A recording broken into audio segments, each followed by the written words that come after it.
Chief Superintendent Jim Nye, and I am the Commander of the Alliance Operations Department, and as such I have responsibility for the seizure of all dangerous dogs across Cornwall, Devon and Dorset. All cases involving animals are always emotive for the public, and as a result Devon and Cornwall takes these matters very seriously, and this is why I want to explain the facts behind this case.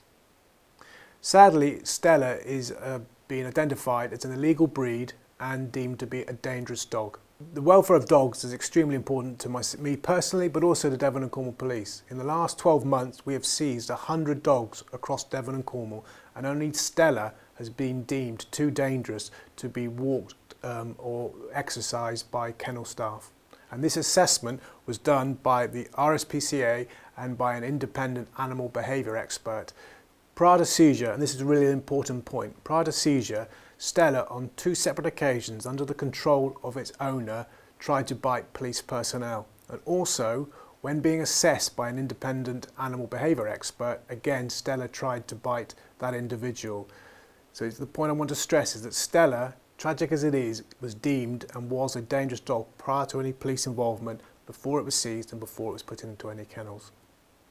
Because we take the welfare of animals so seriously, we always get an independent assessment, and as such, in this case, as we do in all others, the RSPCA and an independent animal behaviour expert have come in and have assessed Stella.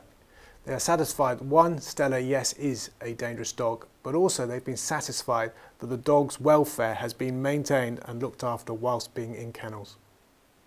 In law, there is an interim exemption scheme which allows the police to return a pit bull to the owner if we deem the owner to be a fit and proper person to have the pit bull and that the dog itself is not a danger to the public. On this occasion, the district judge has decided that the owner of Stella is not a fit and proper person to have a pit bull dog.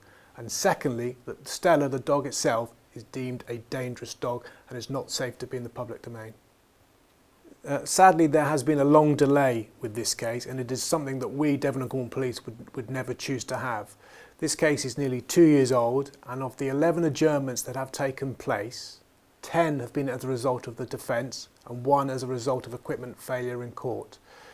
Devon and Cornwall Police have not caused any of the delays in this case, so we are rightly concerned and looking to expedite a result in this case as soon as we can. The owner of Stella now, I understand today, has launched a late appeal, and as such we now have to wait for the court process to be completed, and whilst that is taking place, Stella will be retained in the kennels for a further period of time. Sadly, as I said earlier, this is a very emotive case for the public, but also for Devon and Cornwall Police. I hope this has provided an opportunity for me to explain to the public the reasons behind the case and the facts behind the case as to why Stella is still in a kennel here today, but also to reassure the public that we take the welfare of all animals for which we have responsibility for very seriously and will continue to do so in the future.